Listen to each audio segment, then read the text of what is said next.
예수 그리스도를 따라가기를 소망합니다. 많은 세상의 사람들이 있고 저마다 이리 오라 저리 가라 라고 주장하고 말하지만 사람은 늘 넘어지고 또 사람은 늘 흔들리며 사람은 늘 한계에 다다릅니다. 그러나 참 하나님이시며 또 완전한 인간이신 우리의 구세주 예수 그리스도를 볼 때마다 하나님께서 우리를 부르심에 대한 이유를 발견하게 하시며 예수로 말미암아 참된 구원이 무엇인지, 이 예수님으로 말미암아 하나님의 백성된 하나님의 자녀된 축복이 무엇인지를 분명히 알게 하옵소서. 예수를 만남으로 하나님을 만나게 하시고 예수 그리스도의 십자가와 부활로 우리가 구원을 얻었음을 믿사옵나니 주님 일평생 이 오직 예수 이름 붙잡고 완전히 승리할 수 있도록 온전히 주님께 붙들림 바 되어질 수 있도록 역사해 주옵소서. 우리의 불신앙도 우리의 낙심함도 우리의 연약함도 우리의 육신만 바라보는 우리에 있는 모든 것들을 내려놓고 주님을 바라보고 소망하오니 주님은 우리 만나주시고 주님을 알게 하시고 주님을 깨닫게 하시며 주님 따라갈 수 있도록 역사해 주옵소서. 구주 예수 그리스도의 이름으로 간절히 기도 올리옵나이다. 아멘. 여러분, 오늘 이 수요일 날 후덥지근하기도 하고 또 비도 오락가락하기도 하고 막바지 더위에 있는 현장에 우리 함께 예배드리게 된 것을 너무나도 감사드립니다. 저와 여러분이 오늘 예수님을 따라간다, 예수 그리스도를 예수를 따라 산다라는 이유가 무엇이고 그것이 얼마나 우리에게 필요한지를 아는 시간이 되기를 소망합니다. 여러분, 교회 다닌다라는 말을 또 많이 하고요, 예수 믿는다라고 말을 합니다. 예수 믿는 것이 교회 가는 것이고 교회 가는 것이 예수 믿는다라고 우리는 그냥 일반적으로 생각할 수 있는데 사실 그 구분되어져요. 오늘도 한 분을 만나서 이야기를 해보니까 이분이 제가 목사인지 모르고 그냥 막 하면서 막 제가 조용히 있으니까 말을 막 시키셔가지고 제가 조용히 있으면 뭐 하십니까 하니까 저희 조그만 교회에서 목회하고 있습니다 이렇게 하니까 그러냐면서 이해가 된다고, 그냥 조용히 가만히 있으시냐 이렇게 하면서 그렇게 말하고 듣고 보니까 정말로 어울립니다 하면서 막 하는 말이 근데 목사님, 제가 요즘에는 교회는 못 가고 있어요. 그래도 저는 어렸을 때 주일학교, 저보다 연배가 조금 높으신 것 같습니다. 그래서 아들 하나 있는데 대학을 보내놓고 대학 가서 군대까지 이제 가서 좀 있으면 제대한다는 분이신데, 뭐 증권회사에서도 일도 하고 뭐 또 하고 하다가 나름대로 지금 이직을 하면서 고민하는 분이셨습니다. 얘기를 들어보니까 자기 이야기를 제가 목회자라고 하니까 술술술술 풀어놓으면서 이런저런 얘기를 많이 하면서 첫 번째 하는 말이 정말로 어렵겠다고, 힘들 일 하십니다. 그래서 힘든 일 아니는데요. 그래서 본인이 어렸을 때 그리고 중학교 때까지는 주일학교에 대한 기억이 아주 좋은 기억을 가지고 있어요. 그리고 자기 친구들이랑 했을 때 항상 본인은 어머니가 또 어쨌든 네가 진짜 하나님 만나고 하나님 앞에 엎드려야 되지, 그 얘기를 늘 듣고 있는데 듣기 싫다 이렇게 하면서도 거기에 대해서 생각이 있는 거죠. 그래서 본인이 받았던 제일 기뻤던 상이 주일학교 상. 주일학교 때 막 상을 많이 주는데 누구는 뭐해서 상 주고 누구는 뭐해서 상 주는데 그 조그만 개 중에서 아이들 한 10명 채 되지 않는데 내 이름이 끝까지 안 불리다가 맨 끝에 딱 목사님이 누구는 참 힘든데도 그 예수 믿지 않는 가정에서도 나와서 열심히 했다고 제일 좋은 상을 줬다고. 뭔가 받았는데 뭐 기억도 나지 않는데 왜 앞에 다 받는데 나는 안 줄까 싶어서 고민하고 있는데 맨 끝에 제일 좋은 상을 불렀다는 겁니다. 그래서 그 중학교 때까지는 그 조그만 교회에서 있으면서 이사를 가고 또 직장을 하고 이렇게 있으면서 끊어졌는데, 그래도 지금도 늘 생각하는 것은 뭐냐면, 그래, 교회는 좋은 곳이지, 그래, 언젠간 내가 가야 되는데, 그러면서도 나름대로 내가 이렇게 좀 여러 가지 일도 또 바쁘고 하다 보니까 제대로 하지 못하는데 하면서 항상 뭐 밤에 잘 때요 저보고 그러더라고요. 유기성 목사님 아십니까? 저 안다고. 그분은 참 조용조용하게 자기한테는 좀 편하게 다가온다고. 또 힘들 때마다 다른 사람들하고 술 한잔 마시고 하지만 집에 왔을 때는 찬송가 틀어놓고 잠이 잘 온다고. 그래서 명목상에 그분한테는 뭐겠습니까? 교회 다니는 게 예수 믿는 것은 아닌 것 같아요. 그분은 교회는 안 다니고 있는데 본인은 분명 인생의 중요한 때는 반드시 나를 간섭하는 것 같다고. 내 머리털까지 세시는 누군가는 계신다. 그분이 계시기 때문에 자기가 누구 전도하거나 이러지 못해도 다른 사람이 안 믿는 사람이 있더라도 그래도 신은 있다. 그게 꼭 하나님이라고 자기가 말하기는 힘들지만 나는 하나님이라고 알고는 있다 하면서 그분의 입장에서 보자면 예수 믿는다, 교회 간다는 것은 맞지 않죠. 근데 옆에 있는 한 분이 또 얘기를 하는 거예요. 어떻게 그걸 믿어지냐고. 나는 그냥 교회나 이렇게 종교는 좋은 것 같은데 근데 진짜 귀신이 있어요? 진짜 뭐 모두 다 눈에 보이는 것만 믿는 사람. 내 눈에 보여야지. 나는 거는 뭐 TV에 나오는 뭐 귀신하고 뭐 옛날 뭐 전생 체험 이런 건 싹 질색이라고. 그래서 전혀 그런 영적인 것 비슷한 것들은 안 믿고 그냥 사람이 열심히 사는 거지라고 하는 생각하는 사람이 또 계셔요. 제가 중간에 있으면서 얘기를 하면서 둘이 막 얘기하길래 제가 그러는가 하고 이렇게 얘기를 하고 같이 식사를 하는 기회가 있었는데요. 자, 예수 믿는다는 것이 교회 가는 것은 아니죠. 근데 제가 그랬습니다. 선생님, 그래도 부모님이 기도를 하고 그 마음에 뭔가 하나가 있다면 제대로 내 인생의 답을 찾기 위해서는 나름대로 당신의 길을 찾아가지만 그게 부딪힐 때가 있고 한계가 있다. 가장 급박할 때는 알고 하나님하고 찾지만 그러나 그리스도의 몸된 교회다. 진짜 예수님을 제대로 믿으려고 한다면 머리 대신 예수님께서 붙으시는 교회라는 게 단순하게 사람들 인간관계만 있는 것이 아니라 참된 몸된 교회라는 게 있기 때문에 내 개인과 온 가정과 미래를 보고 한 번 혹은 두 번은 결단할 때가 있을 거다. 그때 생각하고 부디 부모님이나 당신 잘 아는 기도해주는 그 친구 법하고의 관계를 끊지 말고 결단할 그때 제대로 신앙생활 할 때가 있을 테니까 그런 기회가 왔으면 좋겠다라고 말을 하면서 여러분 예수님을 믿는다는 것은 물론 교회를 생활을 하고 신앙생활하는 건 포함되지만 맞습니다. 그분한테 제가 하나 동의한 건 있어요. 그게 뭐냐면 맞아요. 예수 믿는 것은 구원받는 것은 그리고 저는 가만히 있으면서 웃고 있으니까 이분이 전혀 안 믿는다는 사람한테 그래도 그게 아니라고 하면서 인간이 죄도 있고 자기 나름대로 막 이렇게 하면서 구원을 받아야 된다고 막 이렇게 주일학교 들었던 걸 가지고 얘기를 하시더라고요. 그래서 이제 그랬습니다. 예수 믿는다는 것은 예수님을 아는 것이죠. 그래서 저와 여러분이 신앙생활 한다는 것도 마찬가지입니다. 교회라는 몸된 교회에 모여있지만 우리 교회가 조기축구하는 것도 아니고 우리 교회에서 레크레이션 하는 것도 아니고 돈을 많이 벌기 위한 것도 아니고 건강관리하는 것도 아니지 않습니까? 이 교회에서는 예수님을 제대로 믿자는 거잖아요. 그렇다면 여러분 중요한 핵심은 뭐겠습니까? 예수님을 알고 제대로 믿는 것이 중요한 것이죠. 그래서 우리 3주 전까지 해서 뭐 했습니까? 예수님의 이름에 대해서 말했지 않습니까? 그 이름은 어떤 이름이랬습니까? 엄청 흔했던 이름이요. 원래는 여호수아라는 이름이 예수라는 이름 똑같은 이름이거든요. 또 바예수라는 그 귀신 들려서 점치는 사람도 있었지 않습니까? 그것처럼 예수님 당시에 예수라는 이름은 흔했습니다. 근데 예수님이 오시고 나서 예수 그리스도 그 이후로는 예수라는 이름을 어떻게 합니까? 아주 희귀해졌어요. 인정한 겁니다. 유대인들은 예수라는 이름 자체가 싫은 거예요. 그러니까 자식들한테 그 말도 안 하고 또 이제 예수님을 형제로 알고 친구로 알고 내 자녀로 알고 내 선생님으로 알았던 그 많은 제자들과 주위의 사람들이 예수님이 하나님의 아들인 것을 알았잖아요.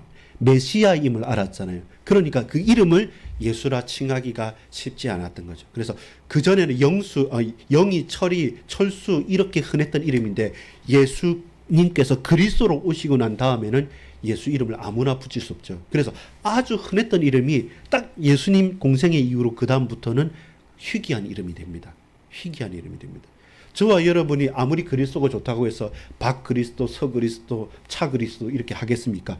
감히 붙일 수 없는 이름이 있잖아요. 그전에는 많이 붙였어요. 근데 예수님이 그리스도 메시아로 오시고 난 다음에는 그 이름은 희귀해집니다. 왜냐하면 그 이름의 비밀, 그 이름의 가치를 알았기 때문에 누구나 쉽게 부를 수 있는 이름은 아니었던 거죠. 그 말은 이 예수라는 사람으로 왔지만 하나님으로 성자로 오셨다는 것을 알았기 때문에 그 뒤로 이름을 짓지가 않습니다. 동시에 우리 뭡니까? 이 예수님이 그리스도란 증거로 뭐 하셨습니까? 죽으셨어요. 그리고 부활하셨어요.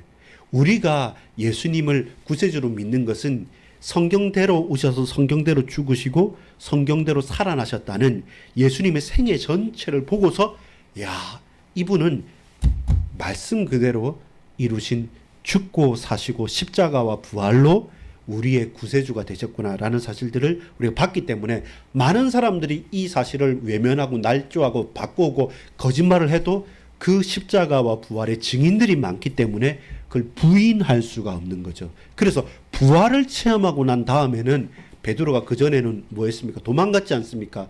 저주하고 부인했지 않습니까? 근데 부활의 주님을 만나고 난 다음에서는 그 제자들의 모든 인생은 다 바뀌어지는 것이죠. 천하 인간에게 구원을 얻을 만한 다른 힘을 주시기 없다라고 말했던 거죠. 지난 주간에는 뭐 했습니까? 이 예수 그리스도 오직이라는 단어가 왜 독선이 아니고 은혜냐면 구원받을 수 있는 길이 2개, 3개, 4개, 5개 있으면 그 중에 하나라고 한다면 오직이란 말을 안 하겠어요. 근데 구원받을 길이 딱 하나밖에 없기 때문에 그 하나가 살 길이 하나 있는데 그 살 길을 말하지 않으면 되겠습니까? 그래서 이건 독선이 아니라 하나 있는 것을 제대로 말하는 것이기 때문에 그것은 은혜인 것이죠. 그래서 예수 그리스도 오직 유일하다는 말은 독선이 아니라 은혜라는 겁니다. 오늘 마지막으로 이렇게 예수님에 대해서 다양하게 살펴보죠. 결국 뭡니까? 우리는 예수 따라가는 예수쟁이들이죠. 우리는 예수 믿는 사람은 예수님을 제대로 알고 예수님처럼 예수님 따라 예수님을 향해 살아가는 사람들이어야 합니다. 여러분, 예수님 누구십니까? 여러분 정말로 예수님 아십니까? 예수님 어떻게 사셨습니까? 우리는 자칫 잘못하면요, 이렇게 예수님에 대해서 신성시하다 보니까 하나님 맞잖아요. 하다 보니까 지금은 어떤 사람들은 허구의 인물처럼 느껴져요. 그러니까 뭐 그냥 우상들처럼 그냥 천상에 있는 신들처럼 예수님이 역사상에 실제로 오셨다는 사실들을 또 잘 안 믿는 사람들도 있어요. 그것처럼 아주 인간인데 뭐라고 하는 사람도 있고 사람이 아니다라는 이 2개 오해가 되고 있잖아요. 그래서 우리는 제대로 예수님을 알고 제대로 예수님을 따라가야 합니다. 그래서 예수님을 따라가기 위해서 우리가 봐야 될 핵심은 뭐냐면 아주 이 사실이 지금 이 땅을 살아가는 우리한테도 의미가 있습니다. 가치가 있습니다. 왜냐하면 예수님의 삶을 추적해 보면 이분이 모난 분은 아닙니다. 그리고 사람들이 예수님에 대해서 아주 멀리 있는 그 왕처럼, 군림하는 왕처럼 두려워하는, 그렇게 하지 않았고 애들이 제일 좋아했어요. 애들 막 쫓아다녔고, 근데 제자들하고 주위에서 어른들이 애들은 가라 하는데 예수님께서 그들이 내게오는 것을 막지 말라고 했어요. 또 저 유대인들하고 바리새인들하고 또 달랐던 게 뭐냐면 말씀은 엄청 권위가 있고 말씀은 감동이 되어지고 모든 사람한테 다 권위가 있는데 생활하시는 거 보면 격의가 없어요. 그래서 아무나 와서 유대인들이 제일 힘들어했던 하나 그거예요. 이분들은 형식적이고 옷 딱 제대로 갖춰 입고 어귀에 가서 손 들고 딱 금식하면서 눈 감고 기도하는 건데 예수님은 그들이 꺼리는 것 뭐였습니까? 세리, 창녀, 그 다음에 죄인들 하고 밥 먹으니까 오염되듯이 그렇게 율법처럼 봤던 사람들의 입장에서는 예수님은 정말 파격적인 분이신 거죠. 그래서 결국 예수님이 생애를 쭉 보다 보면 왕으로 오신 분인데, 이스라엘의 왕으로 오신 분인데 이 특이한 왕입니다. 어떤 왕이냐면 군림하는 왕도 아니고 막 이렇게 억압하는 왕도 아니고 거기 가서 힘있게 누르는 왕도 아니고 그냥 이렇게 친구처럼 벗처럼 지내가는데 그 말씀과 그에 따르는 기적과 이사들은 놀라운 거죠. 사람이 죽었다가 살아나니까요. 나사로처럼. 뭐 이렇게 했을 때 눈이 멀은 사람한테 한 번은 에바다 하고 눌리기도 하고 그냥 일어나라고 하는데 눈먼 자들이 눈을 뜨게 되고요. 기 먹은 자들이 듣게 되고요. 이 말하지 못한 자들이 말하게 되고 안전뱅이가 일어나게 되니까 이 놀라운 기적을 어떻게 쓸어 담을 수가 없는 거죠. 그러니까 사람들이 보고자 했던 거죠. 누가 이런 일을 행하는가? 이 일은 분명히 구약 성경에 보면 메시아가 오셨을 때만 나타나는 그런 기적들이 계속 일어나니까 그냥 막 이렇게 막 웅성웅성한 겁니다. 보지도 못한데 삭개오 같은 사람은 전 뽕나무 위에 가서 어떻게든 한번 보고 싶어서 이렇게 했던 것처럼 예수님의 삶을 우리가 곰곰이 찾아보면 지금의 우리한테 엄청난 이유를 설명해 주고 있습니다. 그게 뭡니까? 왕으로 오셨어요. 근데 왕인 동시에 어떤 모습으로 왔냐면 종처럼 왔어요. 그래서 실제로 종처럼 합니다. 제자들한테 십자가 달리기 전에 마지막으로 내가 네 발 씻겨줄게 라고 하면서 제자들의 발을 씻기면서, 어떻게 예수님께서, 선생님께서 제자들에게 발도 씻기지 않는데 예수님께서 내 발을 씻깁니까? 안 됩니다 하는 것처럼, 왕인데 종처럼 오셔서 왕보다 더 큰 일들을 행하시고, 하나님이 아니시면 할 수 없는 그 권위 있는 말씀과 그 기적들을 행하시는 그것을 불신자들과 유대인들과 로마인들이 다 봤을 때 정말로 이상한 거예요. 왜 이상하냐면 대단한 사람인데 전혀 대단하지 않게 사는 거예요. 그게 뭡니까? 겸손과 온유입니다. 그 마음은 엄청 겸손해요. 얼마만큼 겸손하냐면 하나님이 인간이 된 거예요. 얼마만큼 겸손하냐면, 여러분 우리가 오늘 지금 말하면 안 될 것 같은데 우리가 뭘 먹었단 말입니다. 저와 여러분이 개도 먹을 수 있고 고양이도 먹을 수 있고 뭐 또 다 먹을 수 있죠. 소도 먹고 양도 먹고 다 하겠죠. 그 음식으로서의 또 동물들도 먹을 수 있는데, 근데 우리가 조물주가 창조주가 아닌 이상 우리가 개를 만들 수 있습니까? 돼지를 만들 수 있습니까? 소를 만들 수 있습니까? 근데 사실 생각해 보면 하나님이 인간의 모습으로 왔다는 것은 우리가 동물 하나, 개미 새끼 하나 만들 수 없는 우리인데, 반대로 생각해 보면 창조주 하나님께서 피조물의 모습으로 오신다는 것이 무엇입니까? 성경은요, 비하했다고 말합니다. 하늘에서 저 땅으로, 땅에서 지하까지 내려오는 그 낮은 모습으로 오신 거예요. 그래서 세상과 세상이 감당할 수 없는 최고의, 그냥 우리가 쉽게 말하는 도덕적인 말이 아니라 엄청난 낮은 곳으로 겸손하러 오셨단 말입니다. 그래서 그 겸손이 겉으로 드러나는 모습은 뭡니까? 온유한 면입니다. 그래서 나는 온유하고 그래서 오늘 마태복음 11장 28절 29절 읽어보면 이렇습니다. 수고하고 무거운 짐진 자들아 다 내게로 오라, 내가 너희를 쉬게 하리라. 이게 가능한 겁니다. 왜냐면요, 나는 마음이 온유하고 겸손하니 나의 멍에를 메고 내게 배우라, 그리하면 너희 마음이 쉼을 얻으리라. 창조주가 인간 피조물의 낮은 모습까지 와서 아무 죄 없으신 분이 이 인류의 모든 죄를 다 담당하는 그걸 인간의 언어로 표현할 수가 없는데, 표현하자면 최대한 표현한 게 온유와 겸손인 것입니다. 낮아져도 더 이상 낮아질 수 없을 만큼 피조물의 자리까지 낮아져서 그 피조물 중에서도 그 죄 없으신 분이 그 모든 죄를 담당하셔서 십자가에 못 박히시기까지 겸손해지셨다는 겁니다. 이건 불가능한 거죠. 그건 말이 되지 않는 일을 실제로 몸소 행하셨다는 겁니다. 그래서 그것이 겉으로 드러날 때는 이젠 거리낌이 없죠. 하나님이 인간이 되셨으니까 그 인간 중에서도 비천한 자리까지 내려가서 죄인들하고 친구고 창녀하고 세리들하고 친구가 되니까, 그런데 조금 젠체한 그 인간들은 도토리 키재기 하면서 내가 더 거룩한데, 내가 더 높은데, 내가 더 왕인데 하는 그들 앞에서 창조주 하나님께서 그리스도의 일을 하시니까 우리는 이해가 안 되는 것이죠. 그것이 뭡니까? 왕으로 오시고 종으로 오셔서 구세주이심을 친히 밝히 드러내셨다는 것입니다. 어떻게 해요?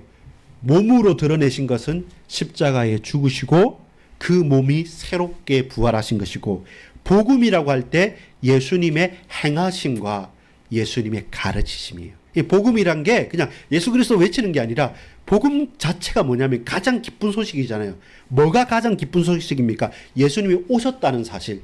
예수님께서 오셔서 무슨 일을 하셨습니까? 그렇게 우리에게 당신의 행적을 가르쳐 주시잖아요. 그래서 몸소 십자가 지시고 죽으시고 부활하셨다는 그 예수님의 행하심과 가르치심은 뭡니까? 그의 말씀, 그의 가르치시는 하나님의 말씀, 그것이 복음인 것이죠. 그래서 복음이 뭐냐라고 할 때는 가장 기쁜 소식, 예수님이, 하나님이 우리 이 땅에 오셔서 나를 구원하셨기 때문에 예수님의 가르치심과 예수님의 행하심이 드러나는 것이 복음이라고 한다면, 십자가와 부활의 행하심과 그 말씀의 권위와 가르치심, 그리고 그 입술의 말씀들, 그 성경에 있는 하나하나의 모든 행적들이 우리에게는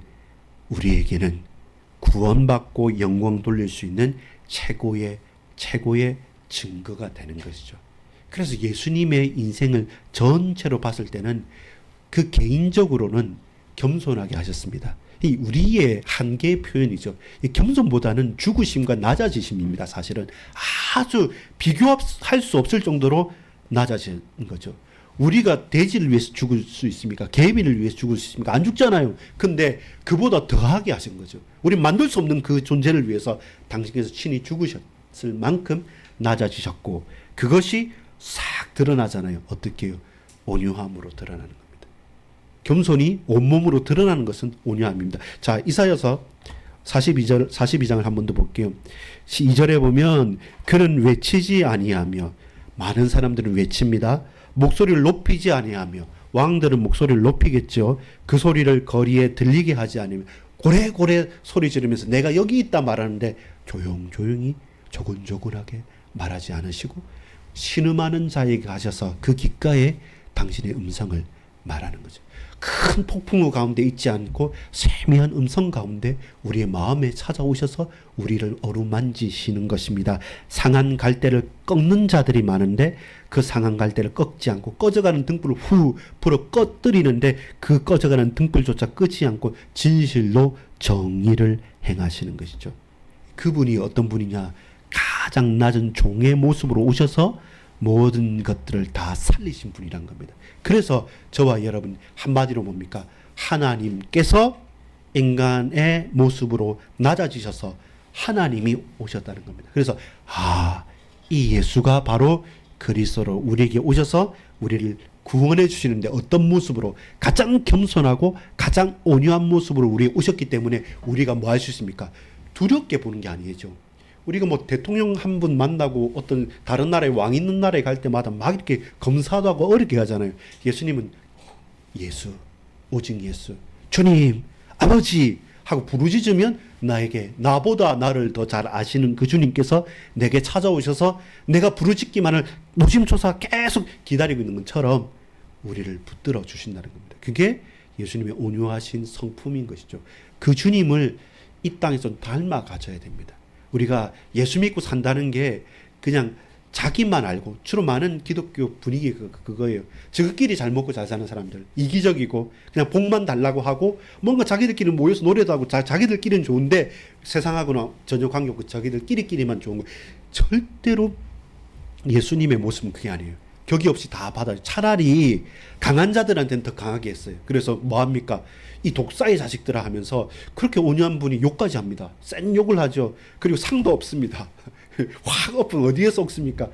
이 집은 만민이 기도하는 집인데 여기에서 매매하고 강도의 소굴을 만들어서 이 아이들의 뜰에 와야 되고 여인들이 와서 예배드려야 될 곳을 장사치로 만들어서 못 오게 하니까 상을 뒤엎기도 하는 그 주님을 볼 때 어떤 모습에는 이게 어울리지 않느냐 싶지만 아니죠. 그냥 유약하게 힘 빼고 좋은 게 좋게 착한 모습으로 그냥 도덕적으로 보인다. 그게 온유함이 아니라 온유한 모습은 조급하지 않고 가장 연약해 보이지만 가장 강한 것들을 넘어설 만큼 이 놀랍고 단단하고도 가장 심지가 깊은, 그러면서도 풍성하고 뭐라고 말할 수 없는 내가 하나님 품에 안길 수 있는 그 온유한 성품이 우리에게 주어진 거죠. 그래서 우리는 누가 뭐라고 해도 우리는 예수 이름 부를 수 있는, 격이 없이 죄인이든 악인이든 선인이든 왕이든 종이든 누구든 예수님을 만나고 싶은 거예요. 가고 싶은 거예요. 보고 싶은 거예요. 또 보고 싶은 거예요. 그 주님이 그렇게 살아갔다면 우리는 어떻게 살아가야 됩니까? 젠체하고 살아가는 것이 아니라 우리 또한 이 땅에서 누구든지 오너라.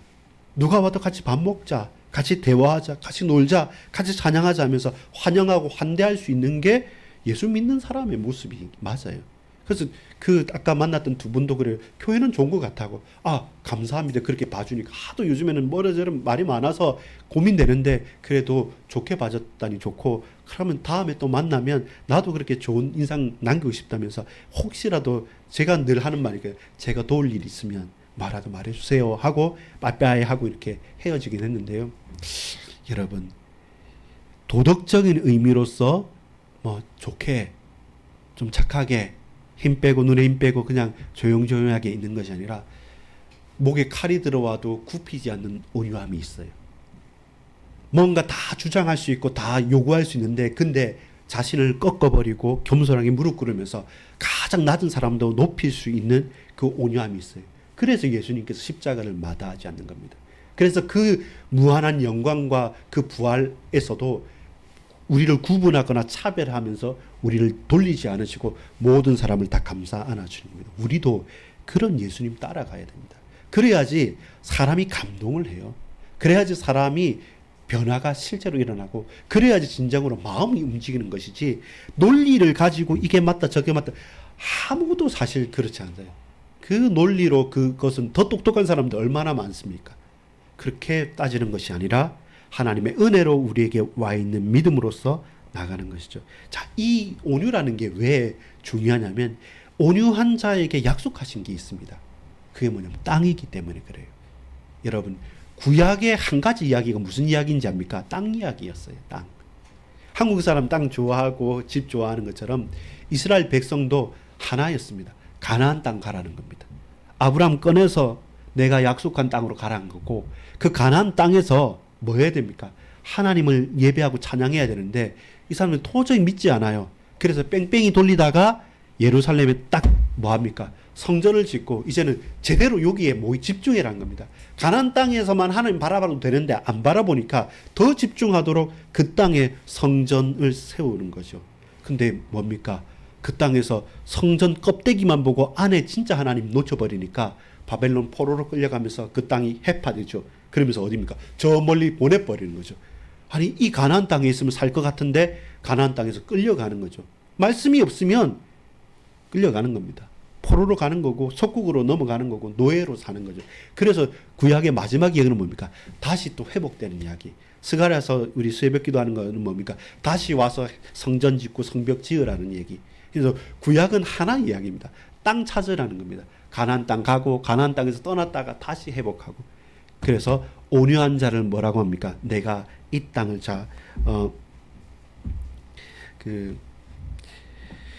마태복음 5장 5절에 이렇게 말씀합니다. 온유한 자는 복이 있나니 저희가 땅을 기업으로 받을 것이며. 모세도 가나안 땅을 가지 못했지만 모세는 사실상 가나안 땅을 받은 사람입니다. 왜냐하면 모세의 특징이 그거예요. 이 사람 모세는 온유함이 지면의 모든 사람보다 더하더라. 민수기 12장 3절에 말합니다. 그래서 모세는 그 땅 들어가지 못했어요. 피를 흘린 사람이니까. 근데 그 땅을 보여주신 거죠. 그리고 그는 뭡니까? 무덤조차도 없는 겁니다. 왜냐하면 이스라엘 백성들은 땅보다 하나님보다 모세의 무덤을 더 섬길 수밖에 없는 연약한 인간들이기 때문에 그 어디서 죽은지도 모르게 그냥 싹 사라집니다. 근데 모세의 소망은 뭐냐면, 이 온유한 사람의 소망은 뭐냐면 하나님이 약속한 땅을 보는 겁니다. 예수님은 그렇게 온유함으로 그들에게 뭘 보입니까? 하나님의 나라를 보인 것입니다. 이 땅에 내 땅, 내 이름으로 된 한 평 땅도 없고 땅 문서 하나 없지만 그 마음이 온유하고 하나님께서 그를 붙들어 주셨기 때문에 그에게 땅을 맡기는 겁니다. 분깃을 맡기는 겁니다. 그래서 하나님 나라를 보게 되는 겁니다. 예수님처럼 저와 여러분이 온유하게 살아가는 겁니다. 뭐냐면 이 땅에 소망을 두지 않고 하나님의 나라를 소망 두고 천국을 소망을 두면 이 땅에서도 그 천국을 누리며 살 수가 있는 것이죠. 시편 37편 11절에 보면 온유한 자들은 땅을 차지하며 풍성한 화평으로 즐거워하리로다. 이 신구약 전체에서 온유한 사람한테 주는 축복을 다 땅이라고 말을 합니다. 왜냐하면 그래서 예수님께서 온유한 모습으로 오셔서 이 땅이 아니라 영원한 하늘나라 천국을 소망하며, 너희는 이 땅에 있는 성전을 오래오래 몇십 년 동안 지었지만 나는 이 헤롯 성전을 허물어뜨리고 사흘 만에 다시 지을 수 있다. 그 말은 뭡니까? 자기의 육체를 인함이라고 말씀하는 것이죠. 여러분, 온유한 주님을 따라 사십시오. 그리고 주님을 따라 이 땅에서 하나님 나라를 체험하십시오.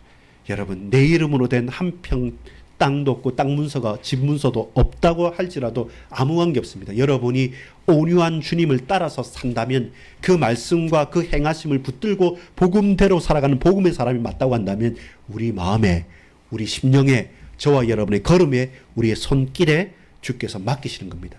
당신의 나라를, 땅을 기업으로 얻게 하십니다. 이스라엘 각각의 지파들에게 준 것도 뭡니까? 가나안 땅 들어가기 전에 땅을 분배를 하는 거예요. 하나님께서 우리에게 맡기신 분깃이 있습니다. 그래서 그 분깃을 온유하게 하나하나 해보십시오.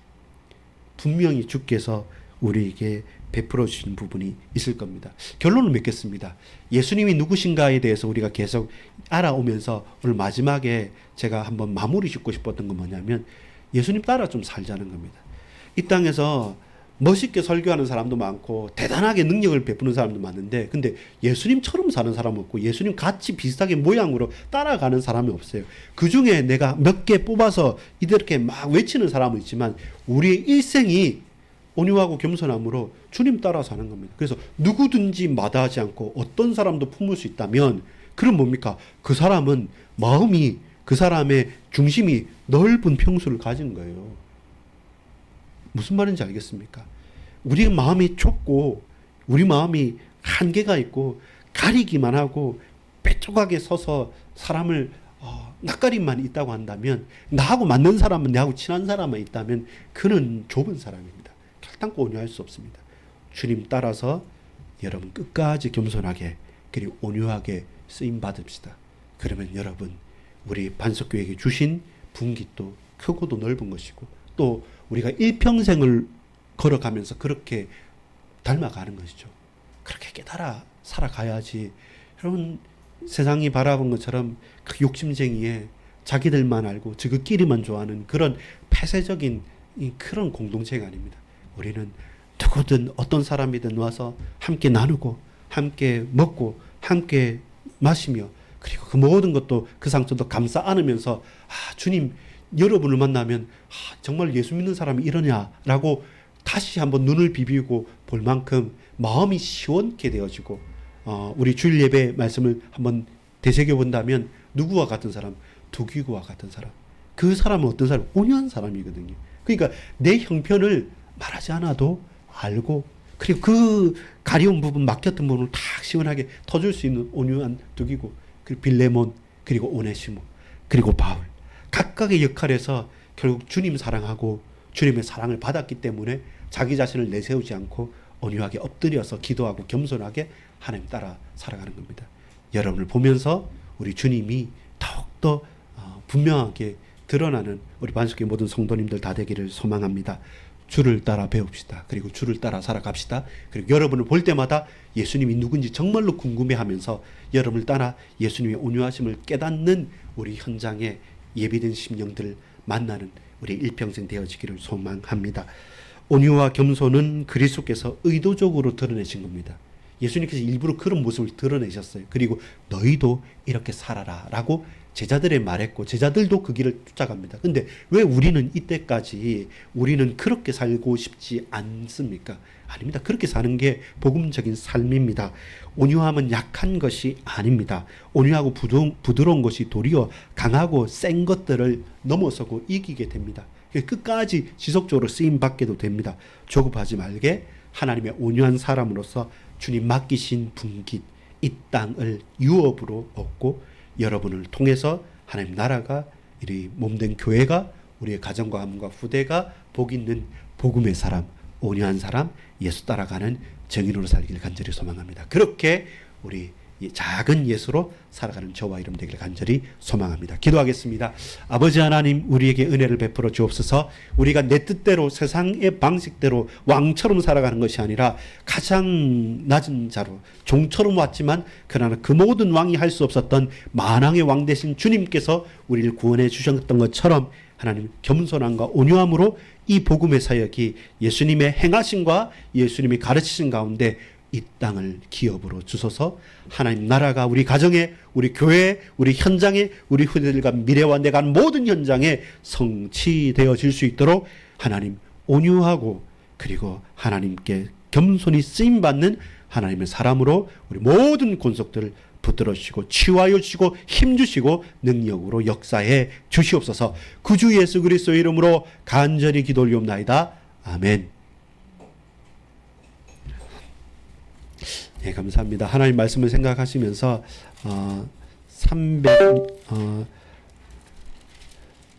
370장입니다. 주 안에 있는 나에게 딴 것임 있으랴. 십자가 밑에 나아가 내 짐을 풀었네. 주님은 온유하셔서 그 짐은 심히 가볍고 그 몸무게는 가볍기 때문에 그 주님을 따라가는 저와 여러분 인생 있기를 소망합니다. 찬송가 370장입니다. 주 안에 있는 나에게 주 안에